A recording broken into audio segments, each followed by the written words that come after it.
Okay, so I'm doing some refitting here of flakes that were detached with the, the wooden punch and the hammerstone.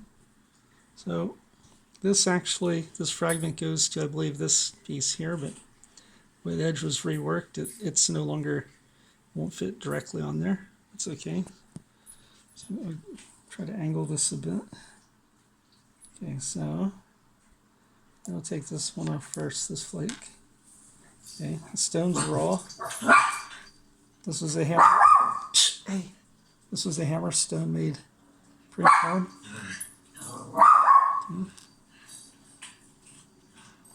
Okay, so here's the second flake. Okay, so now you can see that these flakes are running very thin, very, very thin. Or finishing flakes. Okay. Now let's move over here a bit. Okay. Let's take the third flake off here. It's in 3 fragments, so we'll have to 2, 3. Sorry, 4 fragments. I forgot the 4th fragment fell out of the stone. I was handling it. 4. Okay. So that's the flake removal with the wooden punch. Okay, now we got another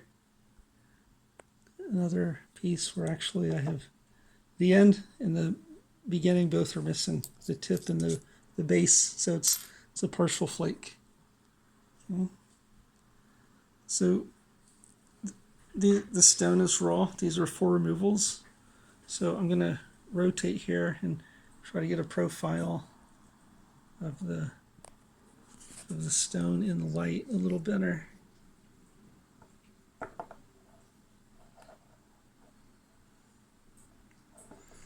So one of the things that's really interesting, at least to me, is that the bulbing, there's just very minimal bulbing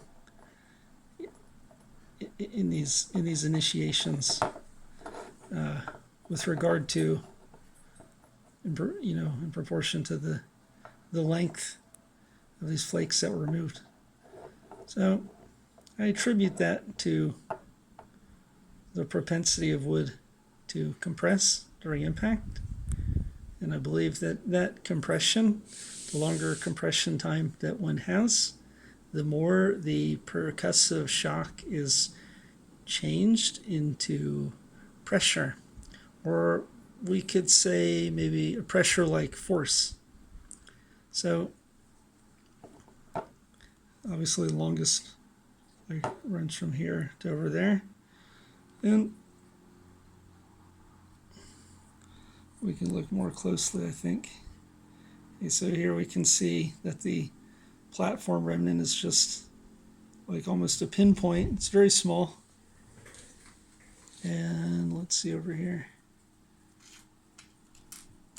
I'm going to turn this around. Okay. I hope I got this right. Something.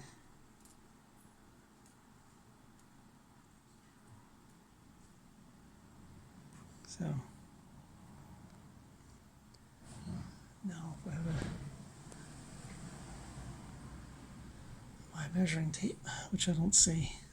So anyway,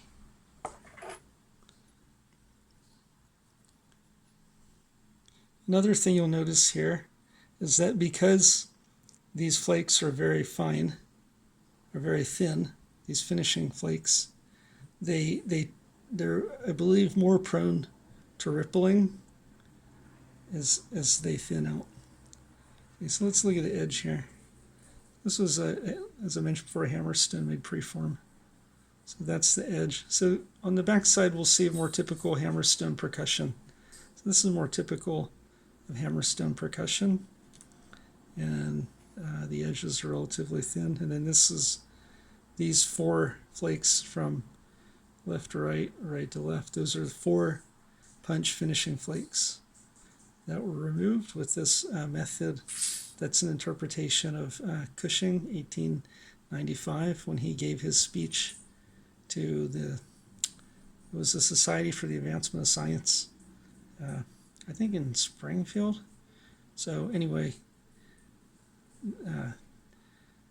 this shows the difference between these two technologies, the Hammerstone percussion technology and the wood punch plus Hammerstone indirect percussion technology.